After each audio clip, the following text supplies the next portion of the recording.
ചങ്ങനാശ്ശേരി പായിപ്പാട് ഷിബു വർഗീസിന്റെ വീടിന് മുന്നിൽ നിന്നും മിഥുൻ മുരളി ചേരുന്നു. മിഥുൻ പറയും. രോഹിണി, 3 പേരാണ് കോട്ടയം ജില്ലയിൽ ഈ ദാരുണമായ സംഭവത്തിൽ ജീവൻ പൊലിഞ്ഞിരിക്കുന്നത്. 3 യുവാക്കളാണ്. ഏറെ പ്രതീക്ഷയോടെ പ്രവാസ ജീവിതത്തിലേക്ക് കടന്നിരിക്കുന്ന 3 യുവാക്കളുടെ ജീവനാണ് ഈ ദാരുണ സംഭവത്തിൽ പൊലിഞ്ഞിരിക്കുന്നത്. ഷിബു വർഗീസിൻ്റെ വീടിന് സമീപമാണ് ഞാൻ നിൽക്കുന്നത്. പായിപ്പാട് സ്വദേശിയാണ്. 10 വർഷമായിട്ട് കുവൈറ്റിൽ NBTCയുടെ കമ്പനിയിൽ ജോലി ചെയ്യുകയാണ്. അക്കൗണ്ടൻ്റായി ജോലി ചെയ്യുകയായിരുന്നു. ഇദ്ദേഹത്തിൻ്റെ തന്നെ അടുത്ത ബന്ധുവാണ് ആലപ്പുഴ പാണ്ടനാട് ഉള്ള മാത്യു തോമസ്. ഇരുവരും വർഷങ്ങളായിട്ട് അവിടെ ജോലി ചെയ്യുന്നു. അതോടൊപ്പം തന്നെ ഇദ്ദേഹത്തിൻ്റെ മൂത്ത ജ്യേഷ്ഠനായ ഷിജു വർഗീസും ഇതേ കമ്പനിയിൽ തന്നെ ചീഫ് അക്കൗണ്ടൻ്റായി ജോലി ചെയ്ത് വരികയായിരുന്നു.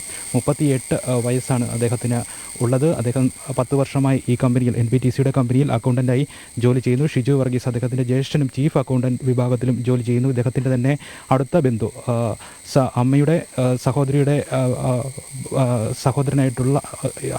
സഹോദരനായിട്ടുള്ള മാത്യു തോമസ്, ആലപ്പുഴ ചെങ്ങന്നൂർ പാണ്ടനാട് സ്വദേശിയായിട്ടുള്ള അദ്ദേഹവും ജീവൻ പൊലിഞ്ഞിട്ടുണ്ട്. അദ്ദേഹവും വർഷങ്ങളായിട്ട് അവിടെ തന്നെ ജോലി ചെയ്തു വരികയായിരുന്നു. എന്തായാലും ഇദ്ദേഹത്തിൻ്റെ ഭൗതികദേഹം ഇന്ന് വീട്ടിലേക്ക് എത്തിക്കില്ല എന്നാണ് നമുക്ക് നിലവിൽ അറിയാൻ കഴിഞ്ഞിരിക്കുന്നത്. തിരുവല്ലയിലെ സ്വകാര്യ ആശുപത്രിയിൽ മൃതദേഹം സൂക്ഷിക്കും. അതിനുശേഷം ഞായറാഴ്ചയോട് കൂടിയായിരിക്കും ഇവിടേക്ക് എത്തിക്കുക.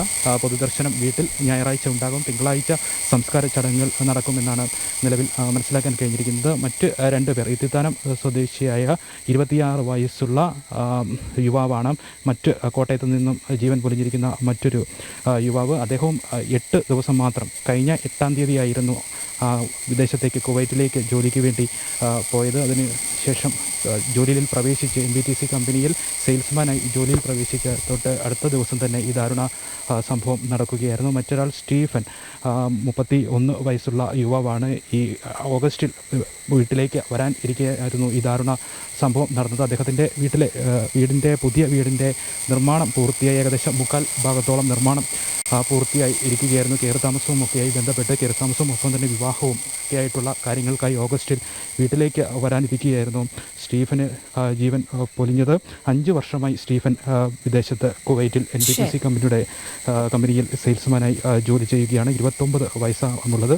മറ്റ് 27 വയസ്സുള്ള ശ്രീഹരി ഈ 5-ാം തീയതിയാണ് കുവൈറ്റിലേക്ക് പോയത്. അദ്ദേഹത്തിൻ്റെ പിതാവ് വർഷങ്ങളായിട്ട്, ഏകദേശം 20 വർഷത്തിനടുത്തായിട്ട് കുവൈറ്റിൽ ജോലി ചെയ്യുകയാണ്. സെയിൽസ്മാനായിട്ട് അദ്ദേഹം ശ്രീഹരി അവിടേക്ക് പോയി. 5-ാം തീയതിയാണ് പോകുന്നത്. 8 ദിവസത്തിനിപ്പുറം ഈ ദാരുണ സംഭവം ഉണ്ടാകുകയും ചെയ്തിട്ടുണ്ട്. എന്തായാലും ഈ ഷിബുവിൻ്റെ ഭൗതിക മൃതദേഹം അടുത്ത ദിവസങ്ങളിൽ ഞായറാഴ്ചയോടുകൂടി ഇവിടേക്ക് എത്തും എന്നുള്ള കാര്യമാണ് നിലവിൽ അറിയാൻ കഴിഞ്ഞിരുന്നത്. അദ്ദേഹത്തിൻ്റെ തൊട്ടടുത്ത് താമസിക്കുന്ന അയൽവാസി ചേർന്നുണ്ട്. ചേട്ടാ, ഈ മൃതദേഹം ഇവിടെ എത്തിക്കുന്നതുമായി ബന്ധപ്പെട്ട് അദ്ദേഹത്തിൻ്റെ ബന്ധുക്കളോട്, വീട്ടുകാരോട് സംസാരിക്കാനുള്ള ബുദ്ധിമുട്ടുണ്ട്. എന്താണ് അയൽവാസി എന്ന നിലയിൽ അവരിൽ നിന്നും അറിയാൻ കഴിഞ്ഞിരിക്കുന്നത്? ബുദ്ധിമുട്ടെന്ന് പറയുന്നത്, ഒരു വർഷക്കാലം 1 വർഷമായി ഷിനി ഇവിടെ വന്നിട്ട് പോയിട്ട്. പെട്ടെന്നുണ്ടായ ഈ ദുരന്തം നമുക്ക് ഒരിക്കലും ഈ നാടിനെ തന്നെ നടുക്കിയ വിഷയം തന്നെ.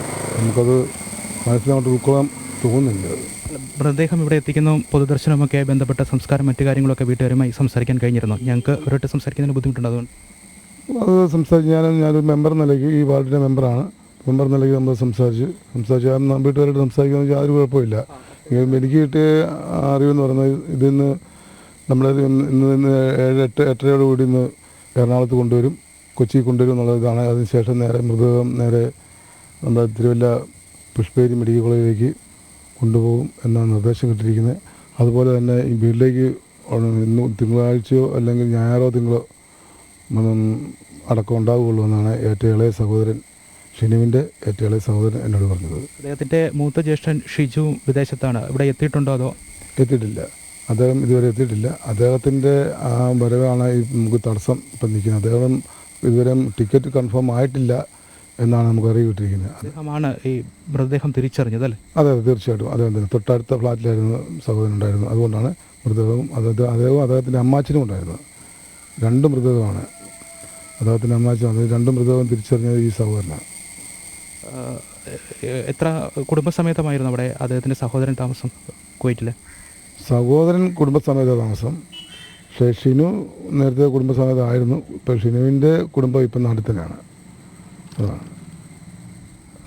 അടുത്ത തിങ്കളാഴ്ചയോടുകൂടി സംസ്കാര ചടങ്ങുകൾ നടക്കുമെന്നാണ് നിലവിൽ അറിയാൻ കഴിഞ്ഞിരിക്കുന്നത്. ഒപ്പം തന്നെ അദ്ദേഹത്തിൻ്റെ ഭാര്യ ഇവിടുത്തെ ഒരു സ്വകാര്യ ആശുപത്രിയിലെ നേഴ്സായി ജോലി ചെയ്യുകയാണ്. ഇനി വരുന്ന വരവിൽ ഭാര്യയും ഒപ്പം കുവൈറ്റിലേക്ക് കൊണ്ടുപോകാം, ഒരുമിച്ച് കുവൈറ്റിൽ ജീവിക്കാം എന്നൊക്കെയുള്ള കാര്യങ്ങളുമായി മുന്നോട്ട് പോകുന്നതിനിടയിലായിരുന്നു ഈ ദാരുണ സംഭവം ഉണ്ടായത്. രോഹിണി.